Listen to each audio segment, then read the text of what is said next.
The mobile marketing journey starts with making sure your web properties are mobile friendly. This is important for a few reasons. Firstly, it provides a positive and enjoyable experience for your visitors and customers, making them more likely to return to your site and more likely to speak and think highly of your business. Secondly, it caters to the fact that pretty soon a majority of your visitors will in fact be on mobile devices, if they aren't already. Thirdly, it'll help you get found on search engines. Google has made it clear on multiple occasions that it seriously factors mobile friendliness into search rankings, and if you aren't mobile friendly, this means you'll be missing out big time on traffic. So generally, there's two ways to make a site mobile friendly. The first is to create a separate mobile version of your site, and the second is to make your existing site or page mobile responsive. We'll look at each of these. So until recently, the first option, having a separate mobile version of your site or pages, was more common. Companies were either hiring people to build separate mobile sites from scratch on one hand, or on the other hand, they'd rely on certain site builders or content management systems that would conveniently auto-generate and update a mobile version in real time when things were added to their desktop version. For most independent internet entrepreneurs, it was the latter option, of course. For example, on your desktop site, you could add a headline to your homepage, and then a button, and then a cool background photo, and then a new navigation option to a new page, and poof, the mobile version of your site would immediately have an easily visible version of that headline, an easily tappable version of that button, and in the case of the photo, it would either shrink it and place it above or below your other elements, or it would leave it as a background, but it wouldn't really look right on vertically held devices, or simply hide the image on the mobile version altogether.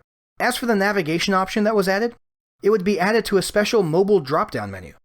Examples of the website builders or CMSs that did this, and maybe still do, are Weebly, Wix, and many others. So that basically worked out okay, but there were a few problems. In many cases, not all the functionality would be available on the mobile version of the site. Entire buttons, options, and elements would be missing either because the designers wanted to keep things minimalistic, or because the mobile web building platform they used didn't allow certain things. Many users didn't like this and made a habit of going straight to the bottom of any mobile page they found and looking for a desktop version link so they could simply enjoy the desktop version by pinching and zooming on their device. The other problem from a designer perspective was that it was difficult to fully translate the business's brand image and feel, and the full force of the desktop website presentation, like that stunning background image, onto these clunky, bulky, narrow mobile versions. Also, there were some problems with handling the ever-increasing number of mobile devices, from phones to tablets with varying screen sizes. For example, you might have people on full tablets getting stuck on weird, stretched-out mobile versions of sites on one hand, while other people with mini tablets might find themselves on the full desktop version of some sites. Adding the proper scripts to properly identify incoming traffic devices and redirect them to the appropriate version of the site simply became a pain in the neck, and this was complicated even more by the fact that many users had different preferences. Maybe the mini tablet owner did in fact prefer to pinch and zoom on the desktop versions. Maybe the elderly full tablet user who didn't always have his or her reading glasses handy preferred the larger, bulky, minimalist layout of the mobile site stretched to fit the full tablet's biggish screen. Point is, there was no way to make everybody happy, and few options for flexible multi-device friendliness. Then, along came responsive web design.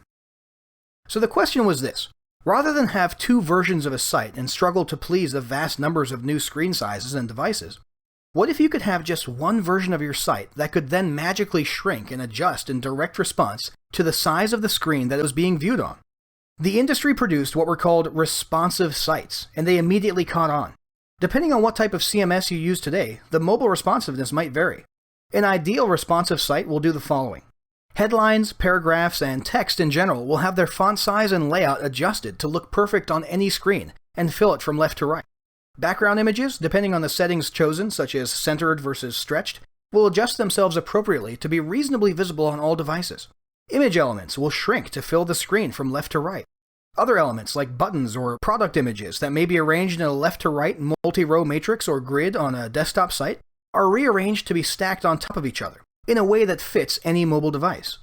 For example, if you have 12 product images, each with a buy button below it, arranged in 3 rows of 4 images, then on a mini tablet, those rows might be adjusted to 6 rows of 2 images.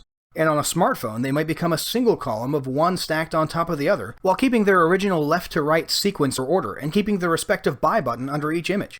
And all this happened automatically on the same site with no effort required on the website owner's part. Get the picture? Now you see why responsive caught on so quickly, right? Now, responsive design isn't without its own cons and kinks, and some businesses still find that a separate mobile site still works better, So definitely sit down and determine which route is best for your business. Bottom line, look at your various options out there and come up with a plan to get your websites and landing pages mobile friendly ASAP.